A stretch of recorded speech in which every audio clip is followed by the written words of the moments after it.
જય માતાજી, જય રામ આપે. તો ગાઈસ હું આજે આવ્યા તો અમારે બાજુ જે ડેમ આવેલો હોય ત્યાં ફોટા પાડવા વિડીયો બનાવવા માટે. અને જો ગાઈસ લોકેશન કેવું, સાંજનો સમય થઈ રહ્યો છે, મતલબ 6 વાગી રહ્યા. જો ગાઈસ લોકેશન હે ને બાકી એક નંબર. અને હું અને મહેશ આવ્યા હતા 2 જણા. તો જો ગાઈસ પેલો રહ્યો. અને હવે બંકો ને 2 જણા જઈ રહ્યા દુકાને પડીકા ખાવા માટે. યાર ભૂખ લાગી છે, કેમ કે આજે કોઈ સવારનું ખાધું નહોતું, તો થોડો હવે નાસ્તો કરશે દુકાને જઈને. તો અમારા મહેશભાઈ કહો કે અમારા બ્લોગમાં શું કહે હિરાઈ ઓકે, તો યાર વાયરલ થઈ જાય તો મહેશ બોલો. મિત્રો દાંતીવાળા બ્લોગર ને સપોર્ટ કરો. પેલો ડાયલોગ તો છે ને, હા, ડાયલોગ મારો યાર. નહીં સપોર્ટ ની જરૂર હે, સલાહની જરૂર નહીં, સલાહ તો આલવાળા ઘણા છે, પણ સપોર્ટ કરવા વાળા માપે તો થોડો સપોર્ટ કરજો અને કરી નાખો જલ્દી 5000 ફોલોવર યાર. હા. બીજું જય માતાજી. જય માતાજી.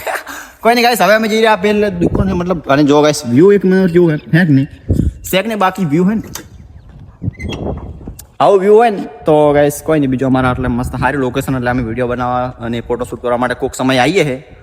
અને તમે પણ આવજો, આપણે બધા ફોટોશૂટ કરશું, વિડીયો શૂટ કરશું. બીજું કોઈ નહીં, ફોલો કરી નાખજો આવા બ્લોગ જોવા માટે. અને મળીએ બીજા બ્લોગમાં. જય માતાજી, જય રામ.